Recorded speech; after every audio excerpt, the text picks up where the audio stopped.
SQL injection attack, we have seen what are the threats of SQL injection, what are the methodology of SQL injection, and SQL injection is also related to web application attack.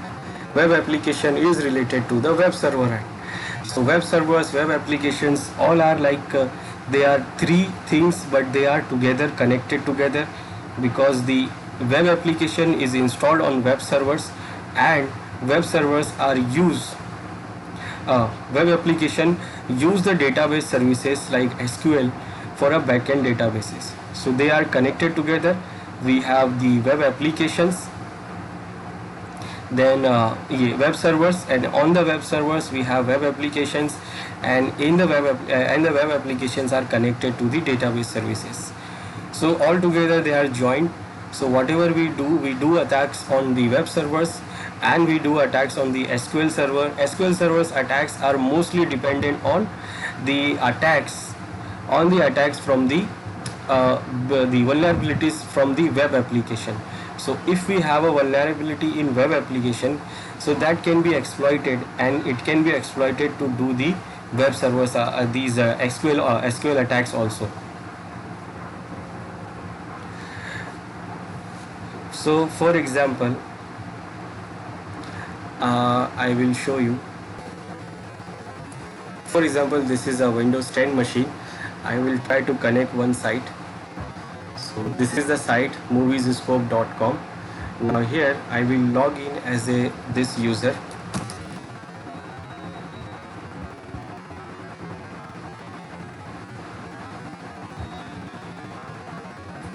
Now I logged in as a user Sam. Now this user Sam, okay, this is user Sam.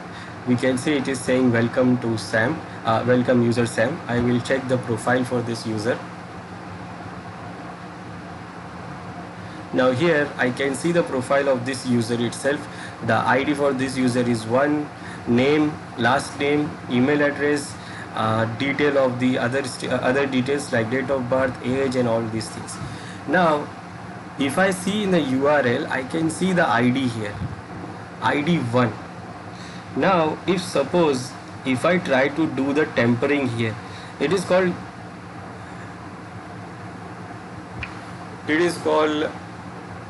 tampering URL, or we can say the tampering attack, parameter tampering. So here the parameter is set for to show the ID number 1. So that is why it is showing this ID number 1 information which is related to ID number 1. How it is working here, when we select the profile here, so what it do, our web application, our request goes to web application, and web application do what, it will send the query on database server, and it send the query that select star from the ID is equal to 1. Select the star where ID is equal to 1. Now what I am doing here, I will temper the parameter from here, and I will say ID is equal to 2 and enter.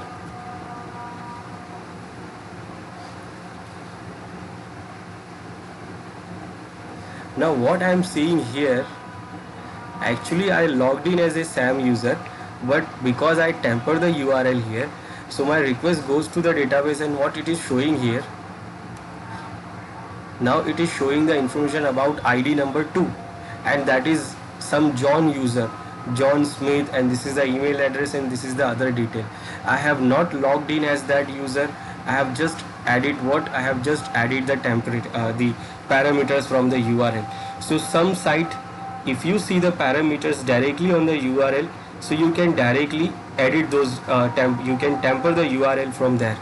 Or if you are not able to see that if you are not able to understand it is from URL, then also we can edit these, or we can temper this from using the Bob Suite proxy or Zeb proxy. We can use those tools which can do what, they can intercept the request from our browser, and they can see the detail about the get and post requests. So we can temper the parameter from there also. I can use to see any other ID from here. I can go to see ID number 3.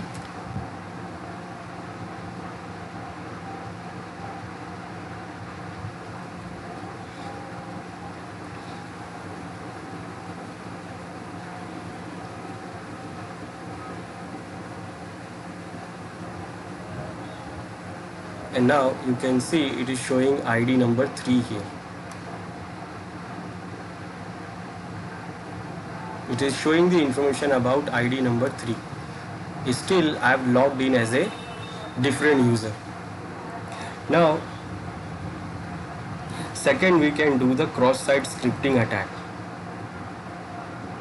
Now cross-site scripting attack is related to the fields where we can give input. Now let's see here contacts. Okay, it has been already there. So in this,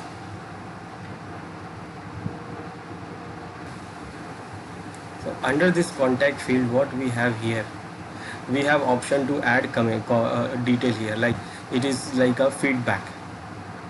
It is what you want to contact us, so you just give the information here what you want to ask, name and then your comment.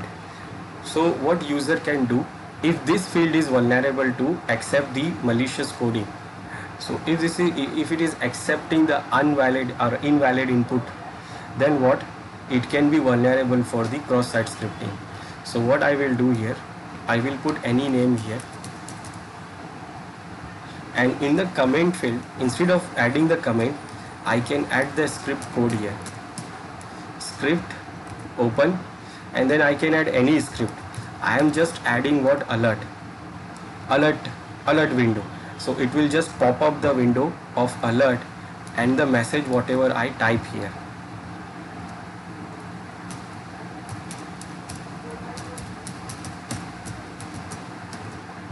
And then I will close the script.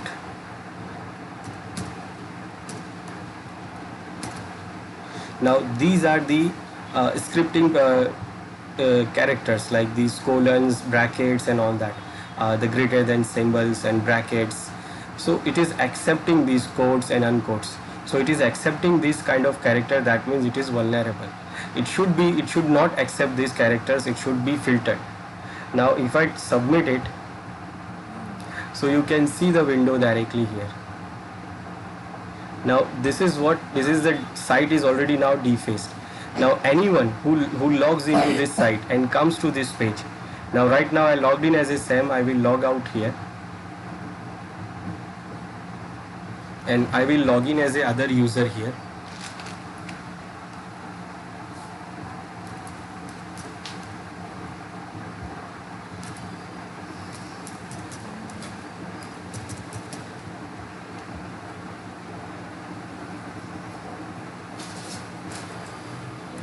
So anyone who visited this site, and if they go to that page, it will see the pop-up, because somebody has done what, cross-site scripting attack, and add that script into that page.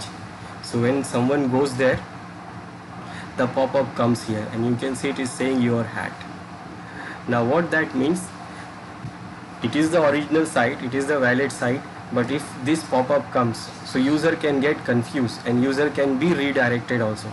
Now this is visible pop-up, but if the attacker adds some malicious codes which will not visible, it will do the job in a background. So the user will never understand or never know that what is happening in the background. The script will execute in the background and it will do what it is meant to do. Like whatever it will add it into the script, the attacker will add whatever into it, and it is having a lots of option here to add. It will create a whole script to get everything from the user. So when the user logs in, it will go to this page, so it can do whatever, like it can redirect it to some other site, redirect it into other malicious sites, download some malicious codes into it, hack the session IDs, cookies and everything from here. So it can use to do those things. It depends on the attacker what script it is created by the attacker. So that is what cross-site scripting attack. Now if we do the attack on SQL server, so we have the SQL injection attack. Now SQL injection attack can do lots of things. That means it can be used to bypass the authentication. It can use to add the malicious codes into the database server. For example, I will show you this. I will log out from here.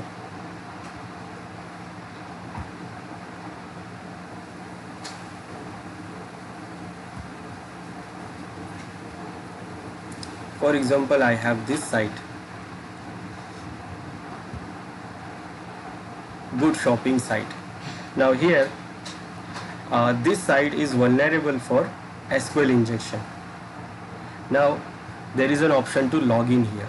Log in here to create your profile. You have an account here, so you can log in here and you can shop what you want to shop or whatever. Now this field is vulnerable for SQL injection. Now what attacker can do here, it can add the simple code here to bypass the authentication, bypass the user authentication. It is asking the username and password. So instead of username and password, attacker can give any username which does not exist, quote, then it will use the union operator like OR,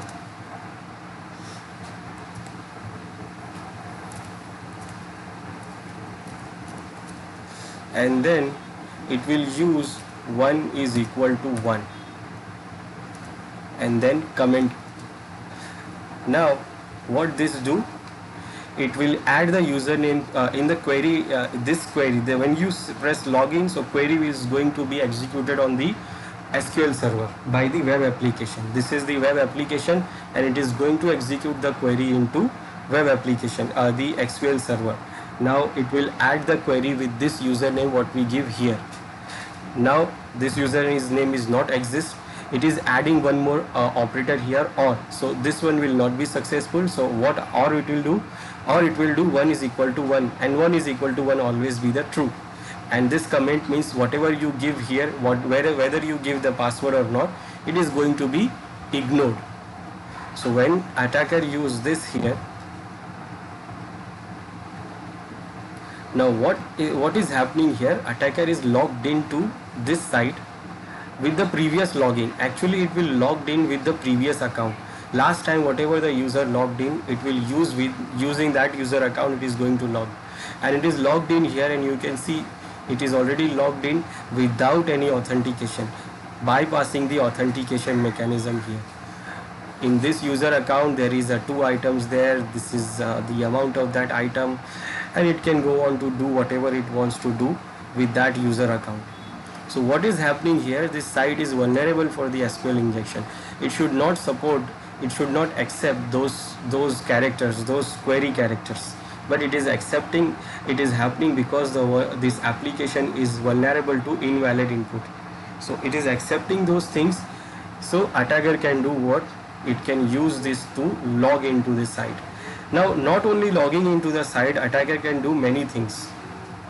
Attacker can also, it depends on the query what it will execute, because it is accepting the queries, so it can run any query on this. Any query on this, that means it can even execute the query to create a new account on the database server, and then later on it can use that account. So what it can do here, it can create a new account also. For example, I will show you first. I will log out here. What I will do, I will show you first the database where which accounts we have on this, for this site. This site is actually created by me, myself, and it is also vulnerable site. I will show you the database for this site. So this is the server where I created those site, and in this I am using MySQL server. So I will open this MySQL server manager here.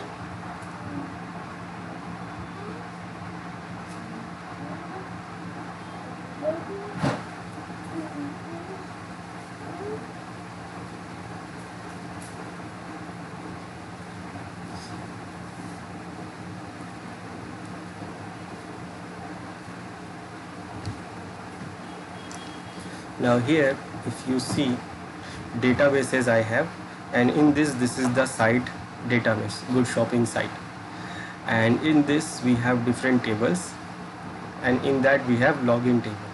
Now when you check what is inside this login table,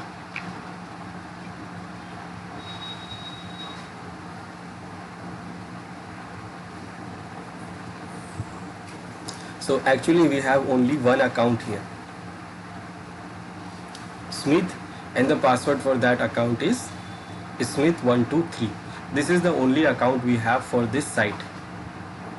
Now what attacker can do, it can it can run the query to create an account there by just inserting the malicious query, or we can say normal SQL query. Now back to the site. Now what it will do, attacker again go this field. Now what it will do here, it will again do what, blah colon. Now what it will do here, it can add a query here. Now it can add this semicolon here. Now semicolon is to separate one query to other query, and then what it will do, it will insert the other query. Other query says insert. Now insert means it is going to insert the user account into the database. So it will say insert into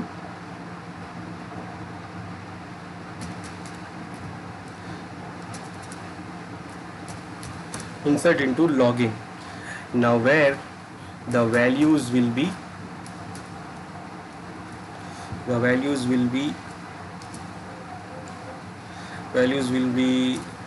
I will add like John username, and the password I will add like Apple123, and then I will close this query also, and then this comment character, so that it is going to ignore all the other queries. So what I did here, I added colon here, and then I did what, insert into the table name login, where the values are this, the username and the password. And when I press login, it is not showing anything here because the query is executed on the database server. So when you check the database server, you will see what happened there. So this is the database here, and I will refresh it first. Now when you check the table here,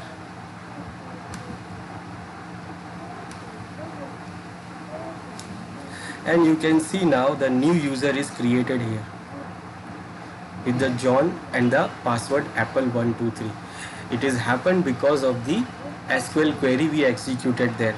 Now the attacker knows what is the username and password, and now it can do what, it can use this username and password to log in on the site. So instead of just using the query to bypass the authentication, it can create an account for itself also.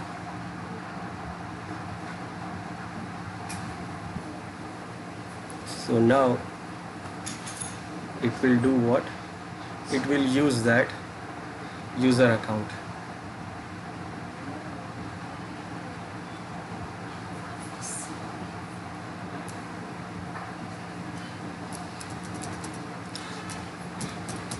John and password is Apple123, and you can see it is logged in as that user.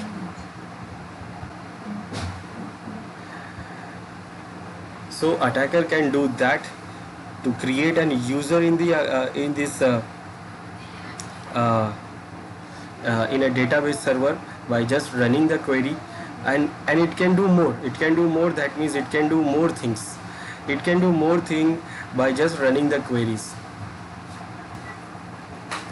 Now it can do what, it can also create a database on the database server directly, like it will do login. Now this time what it will do, previously it was run this query, blah, insert into login value this, it created the login account. Now this time what it will do, it will say like whatever the username, and then it will say quit, stop the query here, and then second query will be to create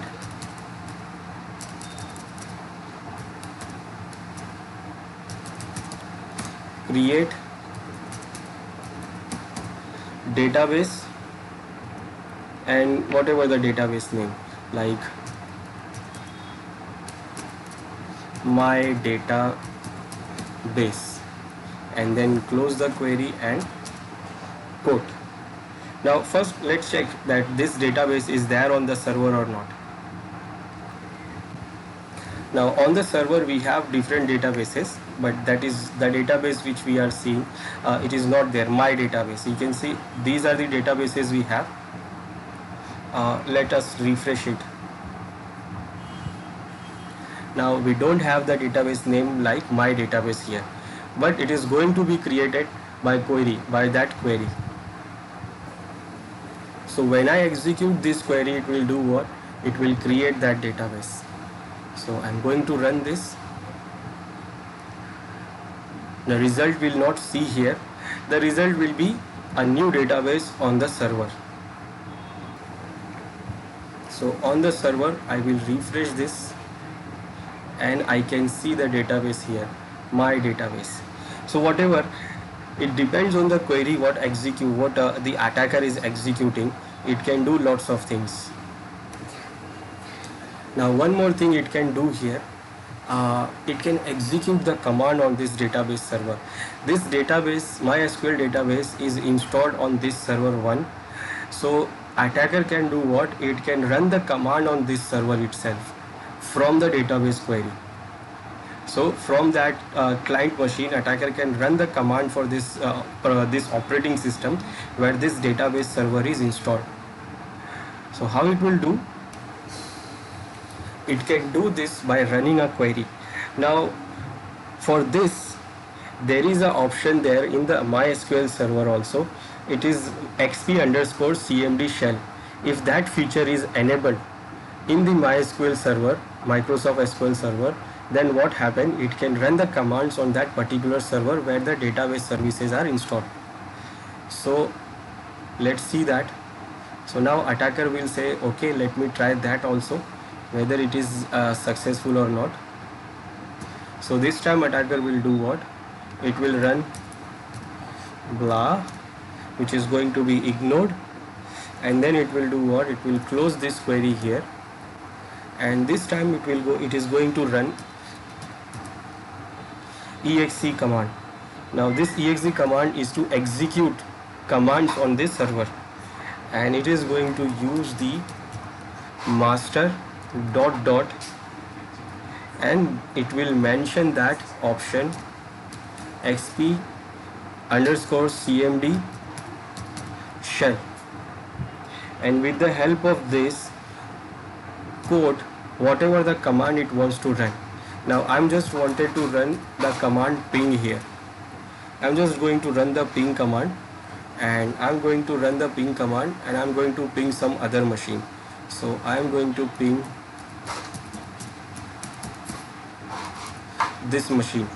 So I'm giving this machine IP, and let's say option I will give ping for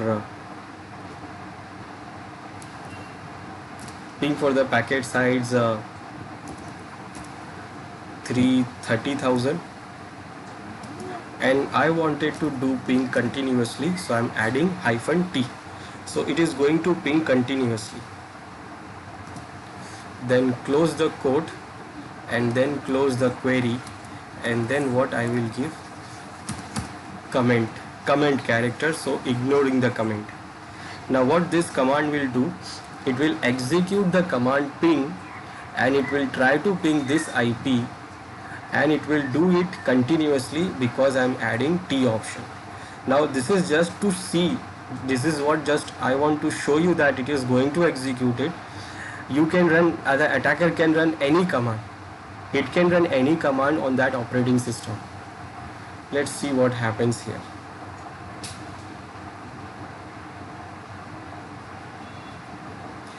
Now what happening here, we see that it is loading here. Now why it is showing only loading? Because it is actually running the ping command on that server, and it is running continuously, and that is why it is showing loading. And when we check the server, we can see that it is running the ping command there. Now I am on the server. I will minimize this. Now in the background it is doing what? It is running the ping command. So if you go to the task manager here and you go to the detail here, so in this you can see the ping command here, and here it is running the ping command, and you can see it is running, and actually it is running by which user? So it is running by the MySQL MS SQL server user. So this is the user account, this is the user account for managing the SQL server, and this is the account it is running the ping command on this particular server. So attacker can run any command. It can attack other servers, it can open the query, it can open the port here, it can do whatever it wants, like whatever the command it needs to run. So it can edit the registry, it can edit the registry, it can open the backdoor, lots of things the attacker can do. It depends on what command it is running. I just run the ping command. Now I will close this.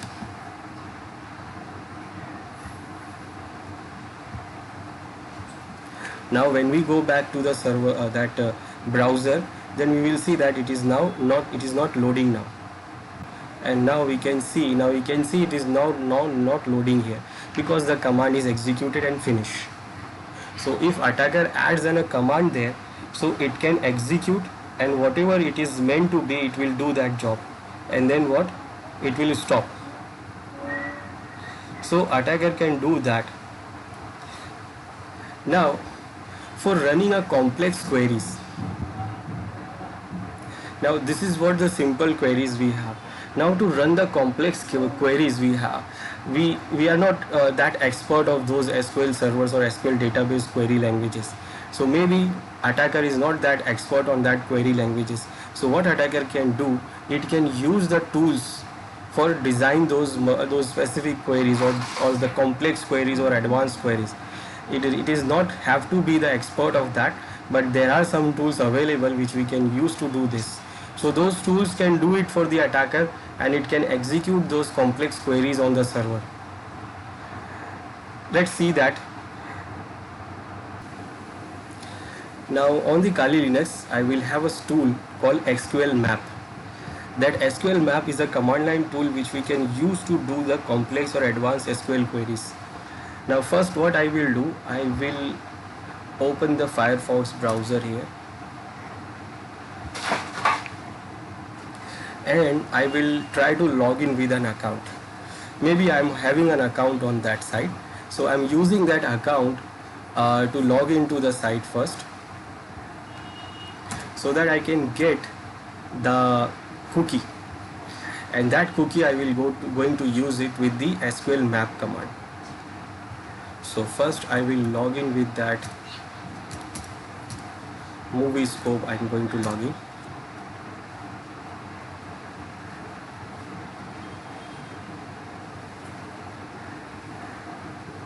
So I am going to log in as a Sam.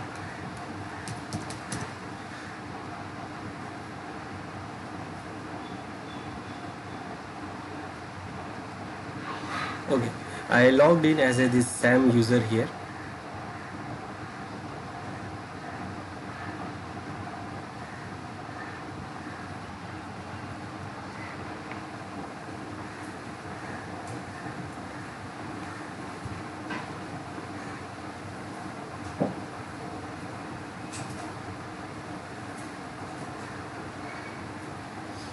Okay, now I will check the profile page.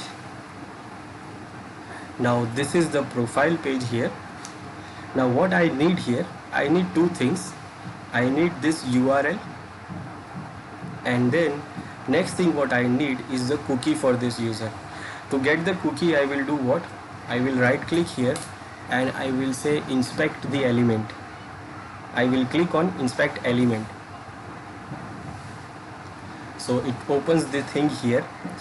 Now in this I will go to console, and here I will type what I want. So basically I want document dot cookie, and what value you will get here, this is the value we get. So this is the cookie of this user account for this session. So what I need this cookie, and also I need this URL. For doing that, SQL map command. So I will copy the cookie and I will also copy the URL, and then I will go on to open my command prompt here. So I will let it running here, and I will go on to my command prompt. Now here I will run the command SQL map. This is a command to run the queries on SQL server. So first what I will do, first I will mention the U option for URL, and here I will add the URL what is this browser showing. So I copy the URL from here and I will paste it here.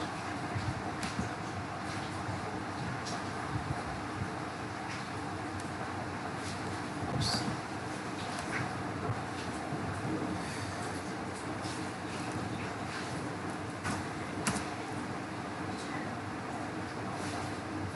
Only URL, nothing else, and under the quote.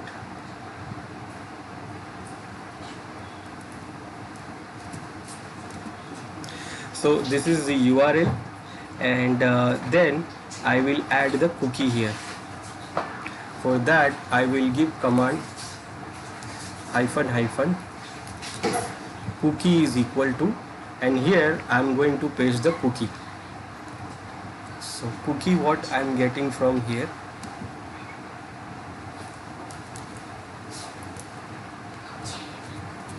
so this is the cookie what I get.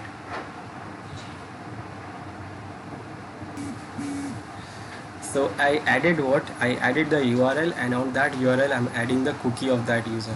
Now with using that cookie, I want to do what? I want to see the databases of that server.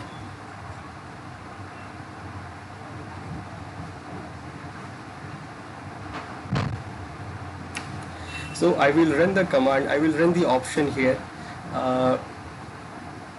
DBS. That means databases, and let's see what happens. Enter.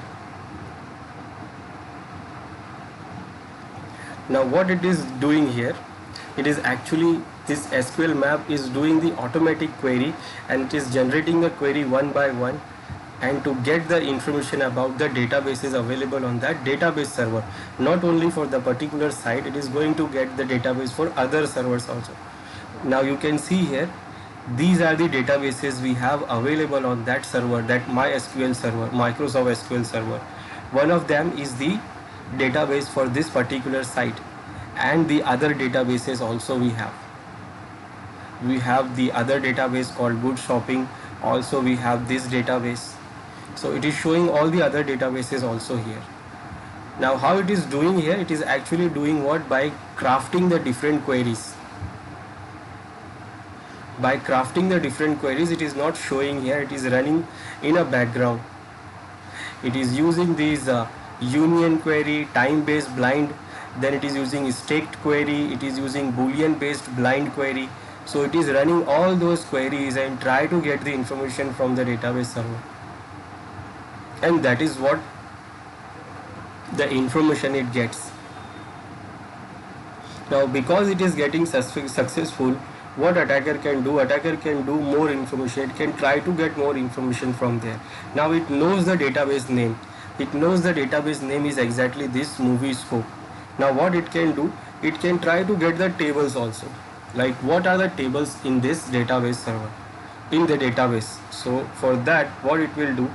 Now this will say that, okay, I know the database name. So database will be D, and it will add the name for the database. Not only this, it can check the other database also. I will go for that database, movie scope. Now what? Now it wants to check the tables. So it will run the command check the tables. Now what this SQL map will do? It will start to design the queries to check the tables now.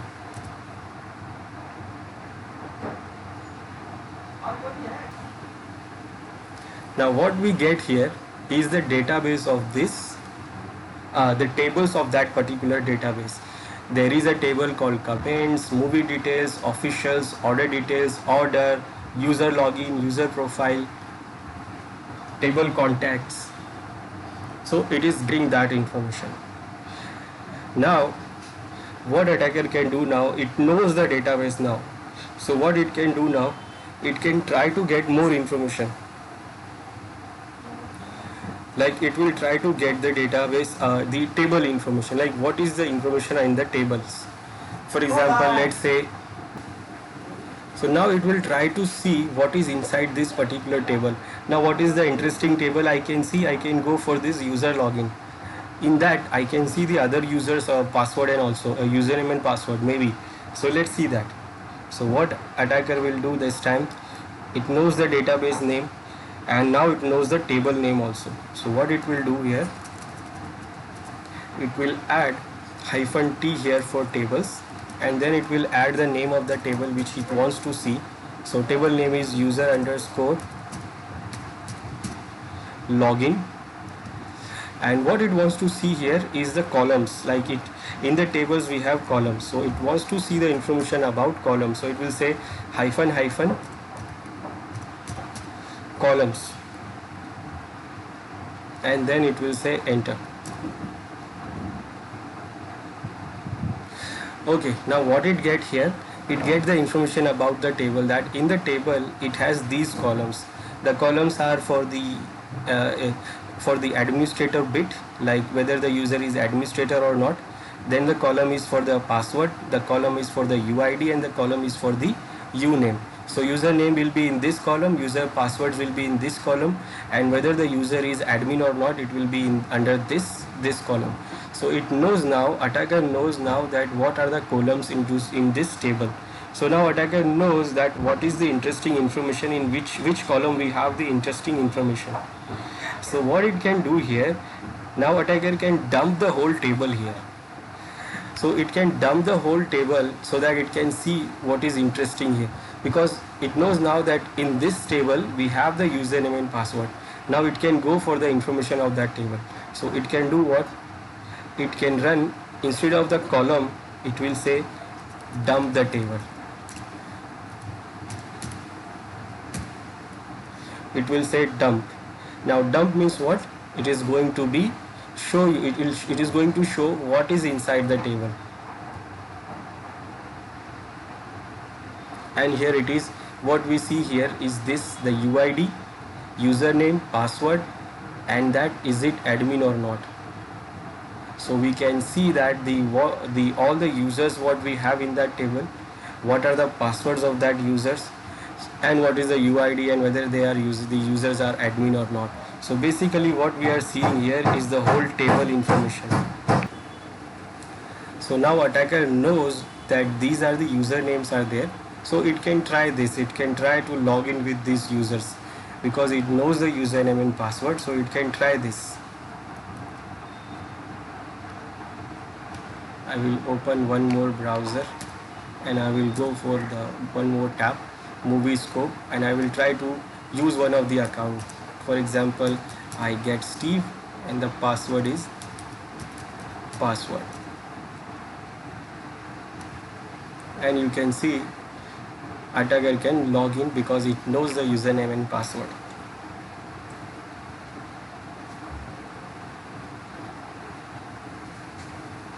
It is loading, it will take a little time.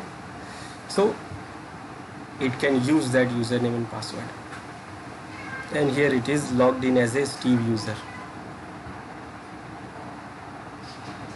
Now more thing what it can do, it can execute commands also.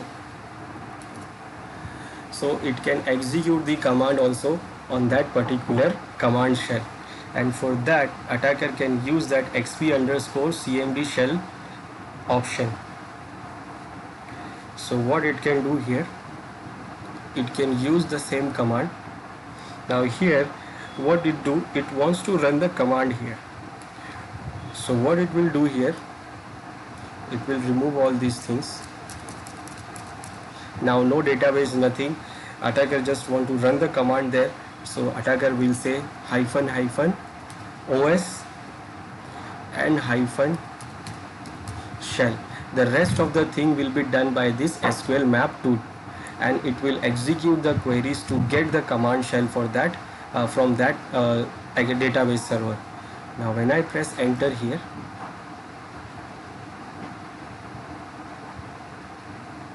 and you can see it is executing which command shell. It is using this, testing this, and it is successful. And now what happened here, we are getting the shell here. Now we are getting the shell from the from that SQL server. I will try some command here.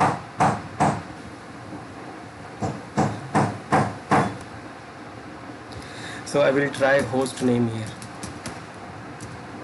When I try, it says that do you want to retrieve the command standard output. It says like, do you want to receive the output or you just want to execute the command? I want to receive the output, like whatever the output is coming, I want to see. So it will show me the output also, and the output is saying that the server one name is this is the name of that server. So I can now execute whatever the command I want. For example, I say ipconfig. Yes, I want to see the output, and you can see the information about that machine IP addresses. So whatever we want, we can execute it, and if we want to close it, then it says here to quit, type X or Q and then enter. It will quit from this command shell. So we can see here that what attacker can do, if the SQL query is getting successfully executed, it can execute lots of things from this machine to the server.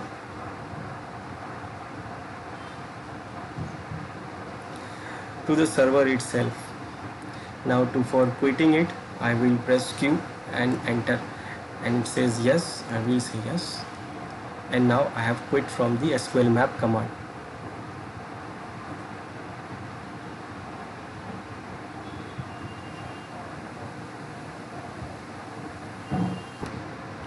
So as we saw that if the SQL injections are successful, so it can do lots of things. It can do lots of things, and it can do very much problem here. So what are the countermeasures we have? How to defend against these SQL injection attacks? So we have these, we can see this procedure like running the database services account with the minimum rights. So if the right of the database server, if the user which is using to run the database services are not having much rights, then whether it is running the command on the server, it will not be successful because the user is not successful. Remember, when we run the ping command, so it was executed by the database server, a database user. So if that user is the least privileged user account, so it will not be able to run any other admin commands. Then it is a good idea to just disable this XP CMD shell. Now by default in Microsoft SQL servers this option is by default disabled. Now what I did, I just wanted to show you, that is why I have enabled this, but by default it is not enabled on Microsoft SQL Server, any latest version of Microsoft SQL Server. So if this option is enabled, then it will be the users, the attackers can run the commands on the server. So disable it is a good idea. By default it is disabled. Suppress all error messages. Suppress all the error messages. That means the error messages should not be displayed. It should be only display what the custom error messages, so that the users, the attacker, if run the queries, it will not get the information about the SQL about the database. Always we should use the custom error messages. Then for web applications are vulnerable to SQL injection attacks. What are the vulnerable? Database servers runs OS commands, that is vulnerable. Solution is what? We should not we should run the command with the least, we should run the database servers with the least privilege, and also we should disable this XP_CMD shell. Then using the privilege account to connect to the database. What is the problem here? Monitor DB traffic using an IDS and web application protection, and then use low privilege account for DB connection. So even if you are using the privileged account to connect to the database, you should monitor the database. You should monitor the database, and also it is a good idea to use a lowest privilege account. And these are the problem like error messages revealing important information. So what we should do, we should not make a default error messages. Always we should use the custom error messages. Then the problem for the web application is what? No data validation at the server. Now no data validation on the server, it can lead to the all the type of SQL attacks. So basically what we should do, we should filter all the client data and sanitize the data. So whatever the input it is coming from the client side, it should be filtered and sanitized. That means it will not allow that invalid inputs. That means the input related to the scripting, input related to the SQL queries. So all these attacks basically depend on the vulnerable application. So if the application is vulnerable and it is having these vulnerabilities, so it can lead to these SQL injection attack and even the web application attacks. And these are the remediation things like we can do to save our application and save our servers. So how to defend the SQL injection attack? Make no assumption about the size, type or content of the data. This is received by your application. So you should not assume that this will be the size and the type for the content of the database. Then test the size and data type of input and enforce appropriate limit to prevent buffer overruns. Always whatever the input is coming, we should always test the size and the data type of that input. Test the content of string variables and accept only accepted values. We should not accept all those query values. Then reject entries that contains the binary data, escape sequence and comment characters. Then never build transact SQL statement directly from user input and use stored procedure to validate user input. That means when you are designing the application, so you should not transfer the user input directly to design the query. You should first test the input, then design the query. Then implement multiple layers of validation and never concatenate user input that is not validated. So whatever the user is sending the input, it should always be validated, and then if it is not proper, then it should be removed. It should not be executed and it should not be sent it to the SQL server, because if the query will send it to the SQL server will run the query and give the information. Then avoid constructing dynamic SQL with concatenated input values. Again, ensure that the web config files for each application do not contain sensitive information. Then use most restrictive SQL account type for application. Use network host and application intrusion detection system to monitor the injection attacks. Perform automated black box injection testing, static source code analysis and manual penetration testing to probe for vulnerabilities. And it is good idea to test yourself first. Then keep untrusted data separate from commands and queries, and use safe APIs that offers a parameterized interface or that avoids the use of the interoperator completely. Then in the absence of parameterized APIs, use specific escape syntax for the interpreter to eliminate the special characters. Design the code in such a way it traps and handles exception appropriately. Then use a secure hash algorithm such as SHA-256 to store the user password rather than the plain text. So even if the database is dump the information, it will not be visible. The passwords will not be visible to the attacker. Apply least privilege rule to run the application that access the database management servers. Then use data access abstraction layer to enforce secure data access across entire application. Validate user inputs, user supplied data as well as data obtained from untrusted sources on the other side. Ensure that the code tracing and debugging messages are removed prior to deploying an application. Avoid quoted delimited identifiers as they significantly complicate all whitelisting, blacklisting and scraping efforts. Then how to defend against SQL injection attack? Use type safe SQL parameters. These are the safe parameters which we should use when we are designing the queries. So enforce the type and length checks using parameters collection so that input is treated as a literal value instead of executable code. So it will be treated as a value, not as a code. So you should use the type and length checks. So whenever the information comes, it should be there is a code for checking the length. Like in this example, like you can see in this here code, you can see this auth id parameter is treated as a literal value instead of as an executable code. The values is checked for the type of length. Which value? This at auth id.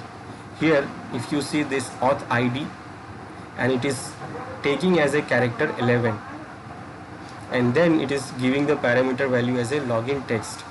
Examples of vulnerable and secure code. This is vulnerable and this is secure. So you can see here it is not testing the code for length and this, and here it is testing the code. So basically what should happen in the design? So when the user gets the input to here, now remember attacker is trying to do the input of the query string here. So first it should pass the firewall. It will definitely pass the firewall, but we should have the IDS and filter packets, IDS and web application filters also. These different tools can also detect the query strings, and if it is seeing the query strings, then it will drop it, or it will generate the alarm, and it will generate the alarm and it will drop the packets. Now if it is processed from here, then this is the web server. Now web server must be patched and updated so that it will not have any vulnerability to use by the attacker. Then the query, whatever the query it is passing through the web server to the web application, it must be sanitized and filter that user inputs. So it will be analyze the source code for SQL injection and minimize use of third-party apps by the web application. Now web application, when connect to the database, so connect the database using non-privilege account and grant the least privileges to the database tables and columns. Then on the database server we should disable this xp_cmd shell so that it will not be able to execute the command on this operating system itself. Then also use stored procedures and parameters queries, and disable verbose error messages and use the custom error messages, so that if any error goes, then it will not show the default error, it will show always the custom error. Now these are some tools we have to detect the SQL injection attack. We have Dot Defender. This Dot Defender is a software based web application firewall. It is just like a firewall, and it complements the network firewall, IPS and other network based internet security products. It inspects the HTTP and HTTPS traffic for suspicious behavior. It detects and blocks the SQL injection attacks also. Then we have IBM Security App Scan, and this IBM provides application security and risk management solutions for mobile and web applications. It is a whole tool which we can use to test our own site. By doing this, it can show you that whether your site is vulnerable or not, what code and what pages are vulnerable and what input fields are vulnerable. It can show you the exact information.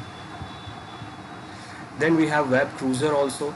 This Web Cruiser is a web vulnerability scanner that allows you to scan for vulnerabilities such as SQL injection, cross-site scripting, XPath injection attacks also. So it is also a tool which you can scan for your site, and you can test your site for the vulnerabilities related to this SQL injection, even cross-site scripting and the different attacks. Then we have the Snoot. Now Snoot is actually the IDS. It is an IDS software, intrusion detection software, and it can do what? It can do detect all the other kind of attacks also. So it is an IDS software where you can run, which we can configure on the Linux system, and we can make the Linux system as a IDS device, that is intrusion detection system. It based on the simple rules, it can detect different type of attacks. So there is a rule to detect the SQL injection attack also. Some of the rules are predefined there. You can just install and configure, it will start running. So these are the some rules there which is configured on the Snoot IDS, this which will block these expression. So this is what like a rule there, which you can see here, 1 2 3 4. These are different rules to block the SQL injection queries. And it will also generate the alert. It can say that alert TCP external network to any internal HTTP server or HTTP port with the MySQL injection and paranoid flow to server established Unicode and all this. This is the code where it is added here. You can see this is the code 1 2 3. It is added here to create the root. Then we have the other tools which we can also use to detect the SQL injection. Like these tools, we have HP Web Insight, we have Green SQL Database Security, Microsoft Code Analysis Tool, .NET, SQL LIX, SQL Dig. So we have these tools where we can detect the SQL queries. So this is what the SQL injection, which actually successful because of the web application vulnerability, and it can also exploit the database server. So we have seen that what kind of different attacks and what is the problem and what are the threats of this SQL injection and what we can do to save with this SQL injection attacks.